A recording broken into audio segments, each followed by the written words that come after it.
Olá a todos, bem-vindos a mais uma aula do nosso livro Criando União. Nós já fizemos os 5 primeiros capítulos que estavam baseados na parte 1 do livro. Esse livro é dividido em 3 partes, então a gente já passou da parte que fala sobre os princípios cósmicos e conceitos psicológicos, e agora os próximos 7 capítulos nós vamos entrar na segunda parte do livro, que tem como tema descobrir e vencer os obstáculos a um relacionamento saudável. Então, vamos seguir para o capítulo 6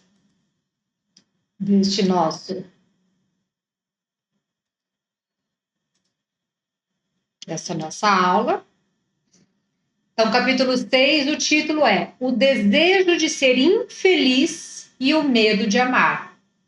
Então, nós vamos trabalhar esses dois temas que estão baseados na palestra 58 e 72. Vamos descobrir como temos essas duas questões em nossa alma: a vontade, o desejo de ser infeliz e também o medo de amar. Então, a vontade de ser feliz é própria de todo o ser vivo. No entanto, o conceito de felicidade varia de acordo com o desenvolvimento de cada um. Quantas vezes, nós já estamos filosofando por aí o que é felicidade? Quantos anos, séculos, milênios até, filósofos famosos estão aí explicando o que é felicidade. Então, esse conceito varia e de acordo com o desenvolvimento de cada um. No geral, nós temos conceitos de pessoas maduras e imaturas. Nenhum de nós somos totalmente maduro ou totalmente imaturo. Há toda uma gama de circunstâncias que nos levam a uma parte mais madura, outra mais imatura. Mas, num conceito geral, conceito maduro de felicidade, ele envolve o quê? Posso ser feliz em qualquer circunstância, porque sei que até os acontecimentos desfavoráveis e desagradáveis têm uma finalidade. Eles me ensinam algo e me levam para mais perto da felicidade. Quantos de nós já conseguimos chegar nesse conceito de felicidade, embora, se a gente for observar, em alguns momentos, esse conceito está mais no nosso nível intelectual do que verdadeiramente experimental, emocional, vivencial. Quando chega o momento em que algo nos machuca, a gente não conclui que a gente consegue ser feliz naquele momento. Então, mas uma pessoa completamente madura, ela tem esse conceito. Não importa o que aconteça com ela, seja algo desfavorável ou desagradável, ela ainda assim mantém a sua felicidade, porque sabe que ali há algo para ela, algo de bom para ela. E qual é o conceito imaturo de felicidade? Só posso ser feliz se tiver o que eu quero, do jeito que eu quero e quando eu quero. Caso contrário, eu serei infeliz. É importante a gente perceber que a nossa parte imatura, ela só acredita que é feliz se for desse jeito. O que eu quero, do jeito que eu quero e quando eu quero. E está implícita nessa afirmação a exigência de aprovação, de admiração e de amor em termos absolutos e por parte de todos. Então, eu preciso ser aceita e amada por todos a todo momento, da minha forma, da forma que eu acredito que eu devo ser amada, admirada. Então, olha como é difícil, não interessa se quase todo mundo me ama e me aprova, se existe uma pessoa ou em algum momento alguém discorda comigo, naquele momento eu não sou feliz, então eu já acredito que eu não seja feliz no meu total. Então, no momento em que alguém se recusa a atender a essa exigência, o mundo da pessoa imatura desmorona, como se sua felicidade tivesse ido embora para sempre. Esta nunca é a convicção intelectual do ser humano adulto, mas é verdadeira no ponto de vista emocional. É lógico que nós hoje, como adultos, a gente não vai falar que eu sou infeliz porque uma coisa desagradável me aconteceu. Uma parte nossa até vai nos policiar e nos culpar por essa afirmação. Mas a nível emocional, basta uma coisa realmente bagunçar o meu mundo interno para eu ter essa sensação de que eu sou uma pessoa infeliz. Aí agora nós vamos entrar no tema do domínio onipotente. Tá? Aqui ele vai começar falando do bebê. É até importante a gente entender, porque muitos de nós, como nós não lembramos das fases de bebê, a gente nem sabe exatamente o que o bebê sente, o que verdadeiramente nós sentimos, o que nós desejávamos quando éramos bebês, o que os bebês sentem, quais são as necessidades reais do bebê. Então, nós vamos falar do bebê mesmo, para depois entrar na psique de cada um de nós. Então, quando o bebê tem fome, os minutos parecem uma eternidade. Não apenas porque o bebê carece do conceito de tempo, mas também porque não sabe que o período de fome em breve terminará. Então, você imagina assim, como nós estamos falando ali do desejo imaturo, né, de felicidade, o conceito imaturo de felicidade. Para um bebê, felicidade é ele ter prazer e segurança a todo momento. Então, se ele tem fome, magicamente ele precisa querer se alimentar. Quando o bebê está na placenta, era isso que acontecia. De repente ele nasce, ele sente fome e a comida não vem. E naquele momento o bebê sofre. Pode ser que a mãe estivesse no banho, regando o jardim, e alguém chama, o bebê está com fome. O tempo, 5 minutos, que vai passar para ela chegar no bebê, é o suficiente para esse bebê já entrar em sofrimento. Porque, não apenas porque o bebê carece do conceito de tempo, são só 5 minutos, mas também não sabe que o período de fome em breve terminará, porque naquele momento em que ele está sentindo fome, não está sendo saciado em sua fome, a sensação que ele tem é que ele nunca mais conseguirá suprir essa necessidade de fome dele. E aquilo fica registrado no bebê. Então, o bebê é muito fácil perceber quando algo está atrapalhando ele, ele entra em total infelicidade e algo fica marcado naquele bebê. Assim, o bebê chora desesperado, furioso e infeliz. E percebe muito cedo que é impossível obter o tipo de felicidade que deseja. Ele começa a falar: eu não consigo suprir todas as minhas necessidades de prazer. Eu dependo do outro. E aí, aqui na terceira frase, sente-se dependente de um mundo cruel, porque ele acredita que é cruel, já que não realiza o desejo na hora que ele quer, o desejo onipotente, tá? Então, sente-se dependente de um mundo cruel que lhe nega o que ele julga precisar. Aí, quanto mais a criança se desenvolver e aprender a viver neste mundo, então aqui nós estamos falando de um bebezinho que começa a crescer, tá lá 1 ano, 2 anos, 3 anos, vai passando o tempo e ele vai percebendo como que o mundo cruel funciona. Então, quanto mais a criança se desenvolver e aprender a viver nesse mundo, tanto mais percebe que o domínio onipotente que deseja, além de ser negado, também é alvo de censuras. Portanto, ela aprende a escondê-lo até o desejo cair no esquecimento. Então, vamos lembrar que nós, espíritos, estamos encarnando neste mundo, nós encarnamos, não somos espíritos perfeitos, então nós trazemos o nosso eu superior e o nosso eu inferior. E aí, a criança, ela demonstra, a criança espontânea, ela demonstra rasgos do eu superior e do eu inferior. E quando ela demonstra essa parte do eu inferior, que é o desejo onipotente de ter todos os seus desejos satisfeitos a todo momento, a toda hora, por todos, na hora que ela quiser, quando ela demonstra isso, ela é mal vista, porque é um traço do eu inferior dela que está sendo mostrado numa sociedade também imperfeita. Então, essa sociedade não vai gostar dessa manifestação do bebê. E ela vai ser alvo de censuras. Então, de alguma forma, ela começa a querer esconder esse sentimento, esse desejo de onipotência.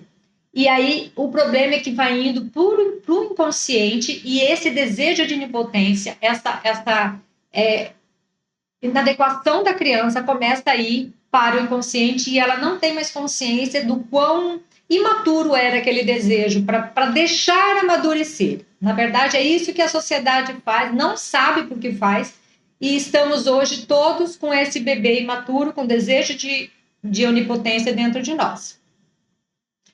A repressão suscita 2 reações básicas. que foi tudo para o inconsciente, mas isso acontece dentro de cada um de nós. Uma delas é a seguinte: talvez, se eu me tornar perfeito como o mundo pede para fazer, conseguirei tanta aprovação que por meio dela poderei atingir o meu objetivo. A criança dentro de nós, ainda imatura, ela acredita, como ela ainda quer esse desejo onipotente de felicidade, e ela acha que não consegue porque ela é imperfeita, ela deduz que se ela for perfeita, ela vai conseguir. Então, passa a haver um objetivo de querer ser perfeito. Como já trouxemos em outras palestras, esse desejo, de uma forma, é válida, mas há todo um processo, precisa ter um ego maduro, um ser maduro para começar esse processo de perfeição. Mas nós estamos falando de uma criança, de um ego imaturo, nós não temos essa paciência, essa maturidade, a gente quer ser perfeito amanhã. Esse é o problema, ele quer ser perfeito amanhã, não pelo bem em si, mas porque ele quer atingir o objetivo dele de ser atendido por todos a todo momento. Assim, a frustração é dupla. O primeiro objetivo, que é o domínio onipotente, não é concretizado, ele já percebeu isso, e tampouco o segundo desejo é satisfeito, que é o de atingir a perfeição para poder realizar o primeiro objetivo. Então, essa necessidade de perfeição, ele está aqui, ó, na autoimagem idealizada.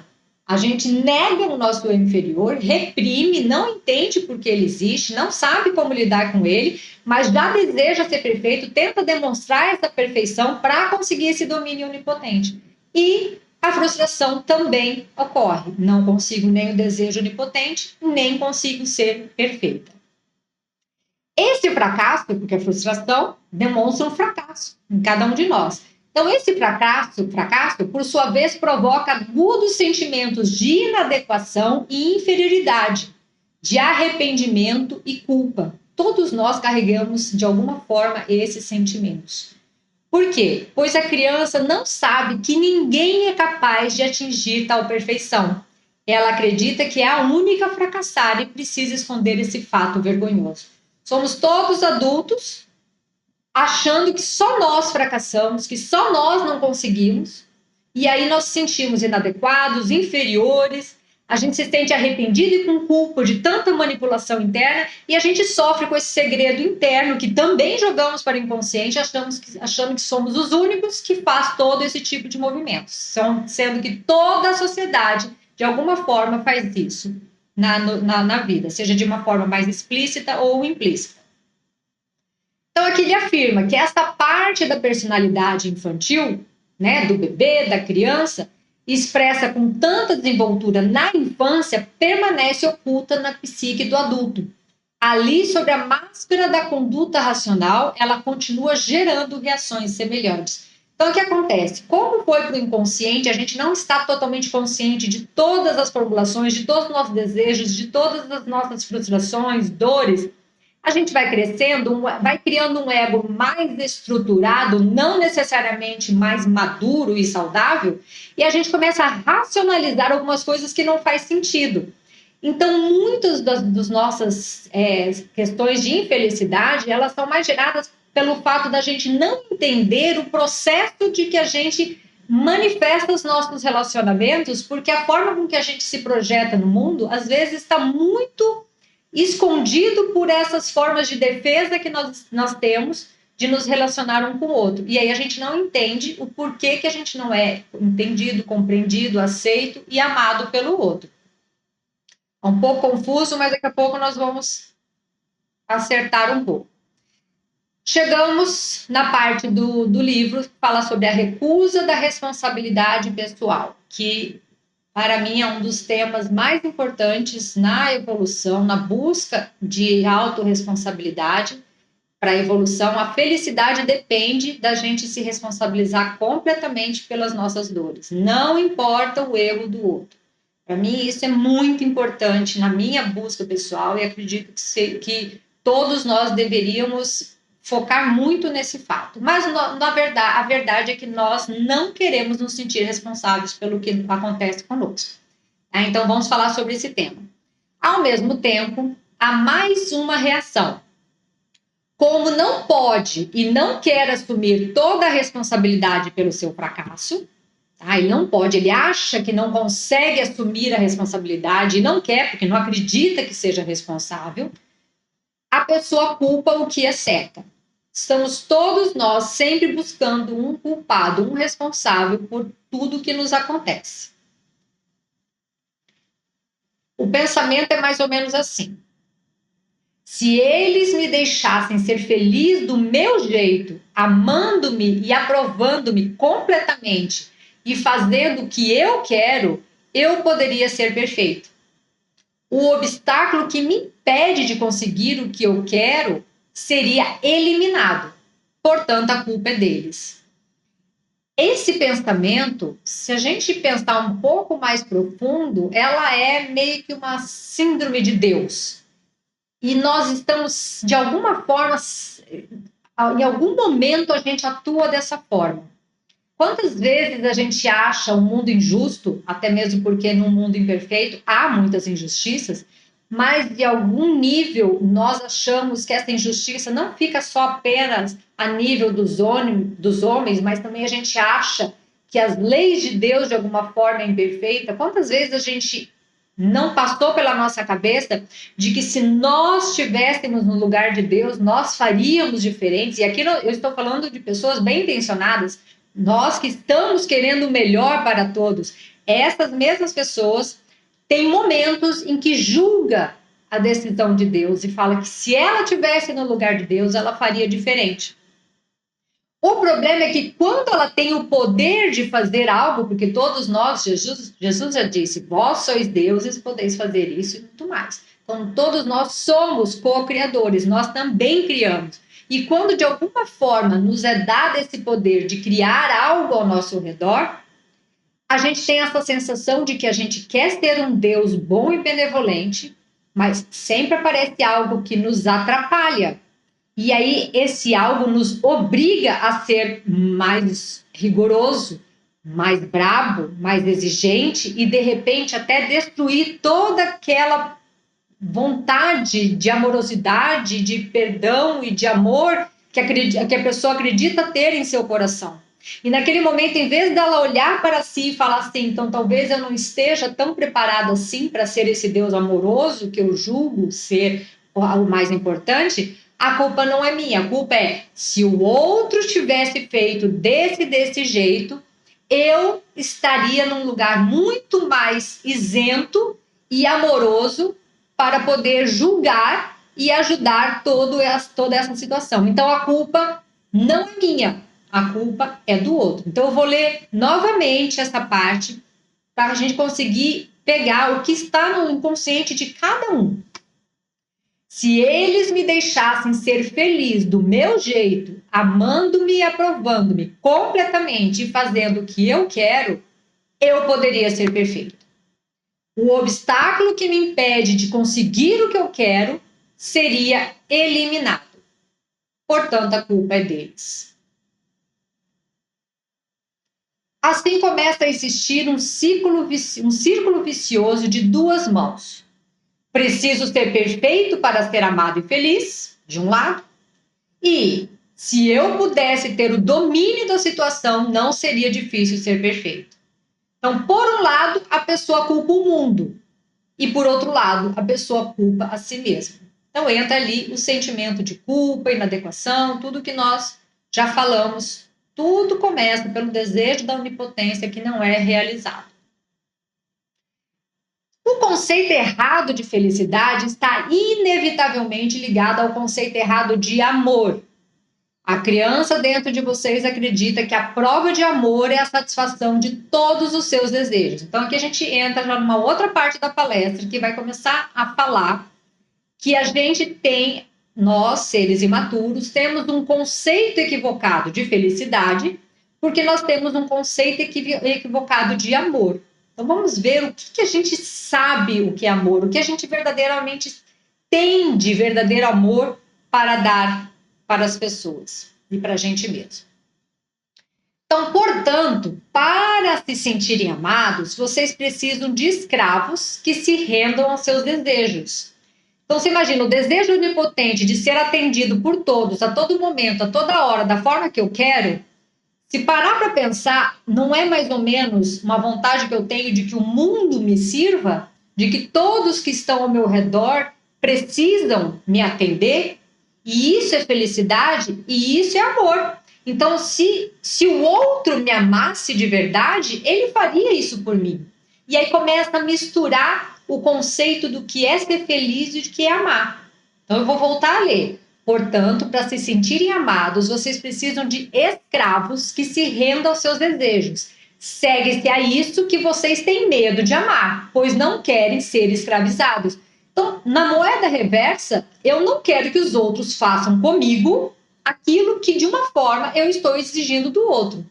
Se aquilo que eu estou exigindo do outro, que é ser meu escravo, me servir, para mim é prova de amor, de alguma forma, eu também me nego a amar o outro, porque eu não quero me servir de escravo ou marionete na mão do outro. Entende como essa noção de felicidade e amor, elas digladiam? Não há como você amar e ser feliz com esse conceito de amor e felicidade? Então, nós temos que expandir um pouco o que é amar, o que é realmente a felicidade. Então, o conceito certo de amor. O amor é o maior poder do universo. O conceito certo de amor inclui a possibilidade de amar independentemente de ser amado pelo outro. Esse é o amor incondicional. Então, nós temos tantas coisas falando sobre amor incondicional, e é difícil chegar nesse lugar porque a gente quer chegar do eu idealizado, esse eu que ainda quer ser perfeito, que não paga o preço de ir limpando a imaturidade, tem a paciência de evoluindo aos poucos, ele quer ser perfeito logo, porque ele não quer ser perfeito pela perfeição em si. Lembra que nós estamos falando nessa palestra que a pessoa quer ser perfeita porque ela quer ser servida por todos a todo momento? Então, o desejo de perfeição não é um objetivo válido, não é um objetivo justo, bom. Então, esse amor incondicional, ele não é de uma hora para outra. Uma pessoa madura, ela vai desenvolvendo esse amor. Em última instância, ninguém aprende a amar incondicionalmente, porque lá no fundo, o eu superior que vive dentro de cada um de nós, ele já ama, ele já transborda esse amor incondicional. Mas a gente não tem acesso a todos esses sentimentos por conta das várias camadas e bloqueios que nós colocamos no decorrer das existências. Então, o nosso trabalho para aprender esse amor incondicional nada mais é do que ir tirando essas amarras, esses conceitos equivocados e limpando toda essa lama para encontrar esse diamante bruto que já está lá no meio, lá no centro de cada um de nós, que já ama. A forma com que nós vamos buscar esse amor incondicional é fazendo esse trabalho de autoconhecimento. Então, tudo isso que nós estamos falando agora, de perceber o quanto a gente deseja que o mundo nos sirva e que a gente confunde esse desejo de felicidade com que os outros nos amem de uma forma que nós consideramos justas, mas de outra forma ela é abusiva. Então, a gente vai percebendo esses movimentos da alma, vai percebendo e vai deixando, porque aos poucos isso vai limpando. Não adianta querer também arrancar a força que nós não temos, esse poder. A gente precisa ir trazendo a consciência e deixar que as coisas se organizem. Então, o conceito certo de amor inclui a possibilidade de amar, independente de ser amado pelo outro. Esse é o amor incondicional. Então, quando a gente perceber que a gente nega o nosso amor ao outro, porque nos machucamos, porque o outro não nos correspondeu o que a gente queria, tá tudo bem, mas perceba que naquele momento nós não estamos nós não estamos conseguindo dar esse nosso amor incondicional. Então não estamos também dando o nosso amor maduro. Não temos um amor maduro para dar. Tudo bem que o outro também não tem, mas normalmente a gente foca no amor imaturo do outro e não olha que a gente também não tem a condição de dar esse amor maduro. Então, para quem ainda não chegou nesse nível de maturidade espiritual, que é do amor incondicional, não adianta forçar. A compulsão e a incapacidade de seguir até o fim, forçar esse amor incondicional, só aumentariam os sentimentos de fracasso e culpa, o que leva a uma tendência autodestrutiva. Então, o caminho não é forçar ser uma pessoa melhor da noite para o dia. Vamos com calma, vamos olhando o que a gente ainda não é capaz de fazer, aquilo que gostaríamos de estar fazendo. Muitos de nós já gostaríamos de amar muito mais do que verdadeiramente amamos. Não tem importância não amar. É importante a gente perceber que o nosso desejo de ser melhor é um e a nossa capacidade de ser esse melhor é outro. E a partir do momento em que a gente percebe que não é a mesma coisa, que o que a gente gostaria era muito mais do que a gente é capaz, nós não podemos entrar num movimento de nos culpar, o sentimento de culpa, a falsa consciência, a tirania interna, porque isso atrasa o processo.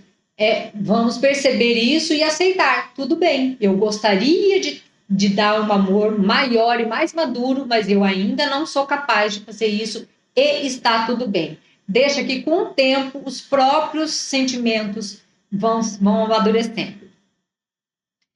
Além do mais, o desejo do amor ideal e altruísta pode ser facilmente distorcido pelo desejo doentio de sofrer. Nós temos na nossa sociedade muitas falsas crenças. Uma delas é que o amor precisa ser sofrido, vamos sacrificar, ser mãe é padecer no paraíso. Então a gente acaba confundindo que para você verdadeiramente amar, você precisa sofrer. E isso não é um conceito legítimo, não é um conceito maduro, é uma falsa crença que às vezes nos leva à infelicidade porque a gente acredita que esse é o caminho e não precisa ser. Na busca da evolução, às vezes é inevitável sentirmos dores, alguns sofrimentos, porque a gente resiste a essa dor, mas essa dor nunca pode ser autoimposta. A gente simplesmente precisa ver que tem algo maior acontecendo e a gente pode aprender com isso, mas não pode se autoimpor.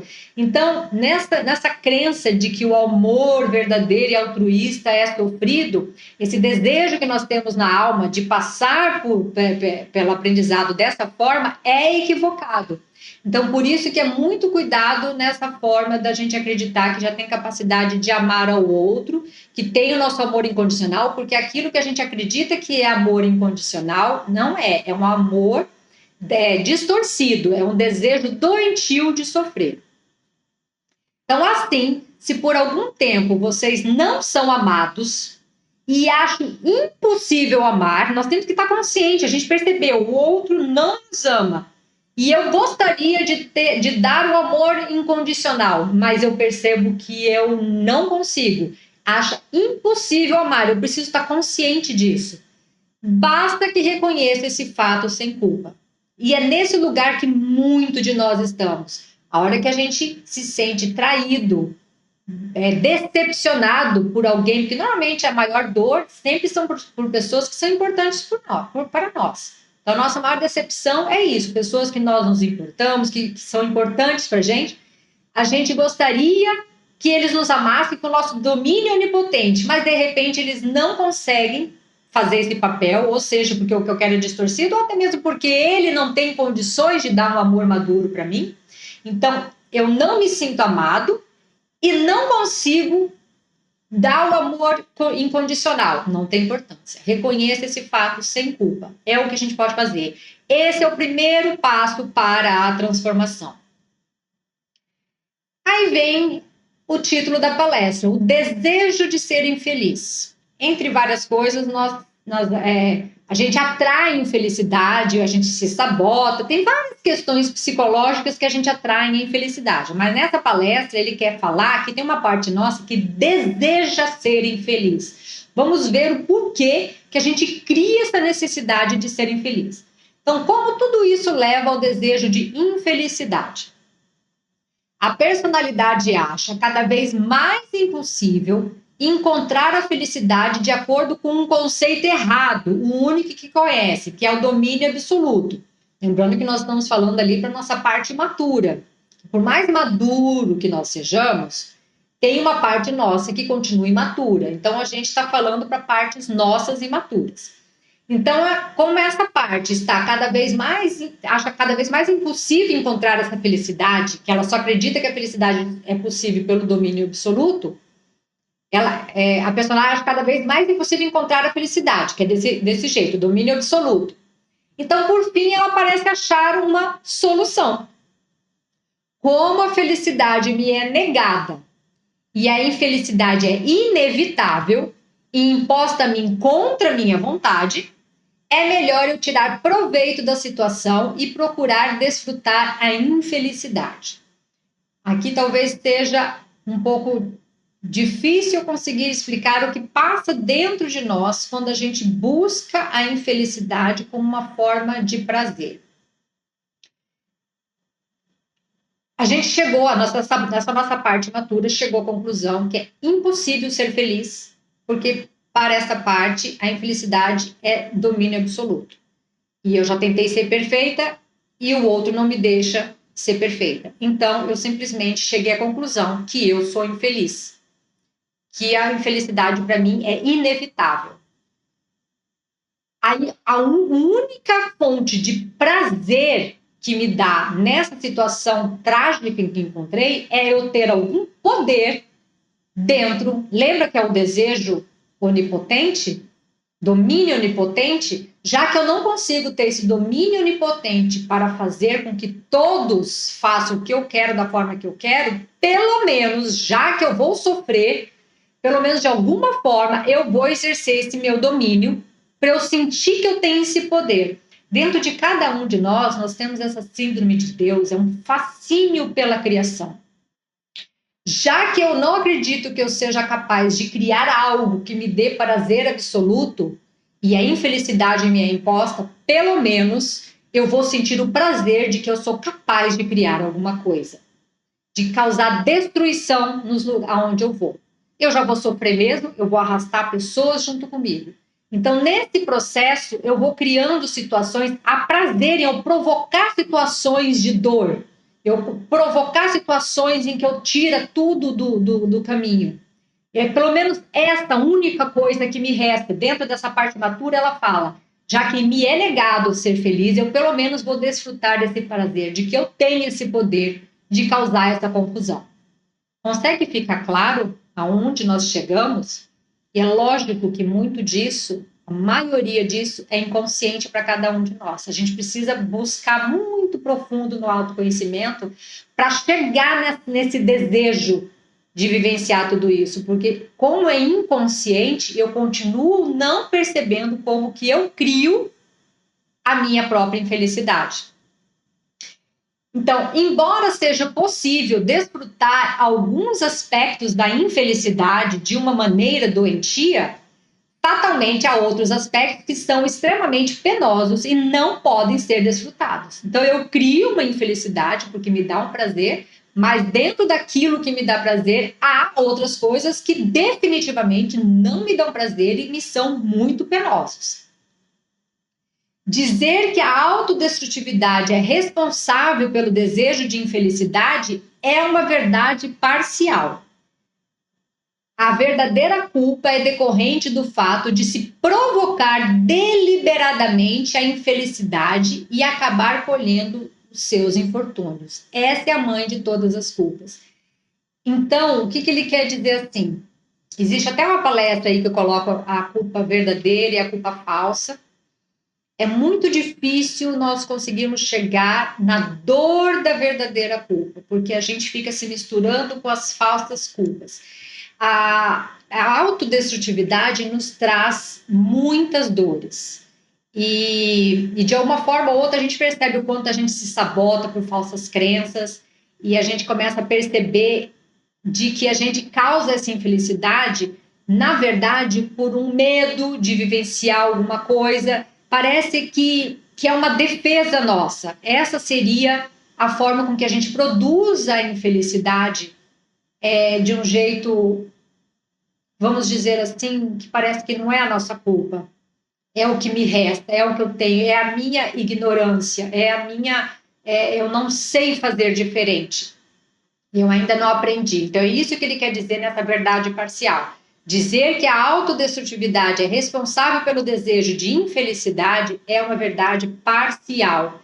A verdadeira culpa, o que está lá no fundo da alma, muito escondido e a gente precisa buscar, é decorrente do fato de que a gente quer esse desejo de infelicidade, porque é aquilo que eu expliquei no slide anterior, porque eu ainda quero ser Deus, eu ainda quero ter um poder, eu tenho prazer em ter poder. Então, esse desejo de ter poder sobre a vida é tão maior que eu deliberadamente crio situações de dor para mim. E essas situações de dor que eu crio para mim é o que infinitamente machuca a minha alma saudável, a parte saudável da minha alma que não quer estar criando esse domínio onipotente de poder absoluto perante o mundo e os outros. Entende? É um lugar muito profundo. É a cisão da alma, é a parte que não quer a vida e que luta contra a luz. E essa parte que quer a luz, ela se machuca demais por essa parte que desistiu da luz. Então, essa parte que quer a vida desse jeito e, por conta disso, provoca a própria infelicidade. E essa parte de luz, ela percebe o quanto isso é destrutivo e o quanto isso causa culpa em toda a psique nossa. Então, à medida em que aprenderem a abrir mão desse falso desejo do domínio absoluto, vocês deixarão de provocar a infelicidade e o infortúnio. Então, vamos percebendo que a gente precisa abrir mão de um prazer, que é esse prazer do domínio absoluto, para parar de sofrer. É uma troca, é um preço a pagar. Para a gente parar de sofrer coisas penosas que nós criamos de forma inconsciente, a gente precisa abrir mão desse prazer do domínio que nós queremos ter no mundo. E aí, nesse momento, será eliminado um dos obstáculos ao relacionamento satisfatório, no qual é possível ser feliz, amar e ser amado. Porque se nós estamos falando nesse livro, Criando União, sobre relacionamentos saudáveis, a única forma que a gente tem de ter um relacionamento saudável com o outro é primeiro tendo um relacionamento saudável conosco mesmo. Eliminando esses obstáculos de querer competir e dominar o outro, é uma das possibilidades que nós temos de ter um relacionamento saudável e sermos felizes. Espera aí que eu estou perdido aqui. Voltei. Então, essa é a possibilidade, é o caminho, um dos obstáculos que a gente precisa trabalhar, esse desejo de comandar a vida do outro. Então, nós precisamos perceber que a felicidade nossa, ela está ligada à vontade de abrir mão desse poder, desse domínio, para poder dividir com o outro o nosso verdadeiro amor, o amor incondicional que brota de todos nós. Então é isso, até a próxima aula e um beijo a todos vocês.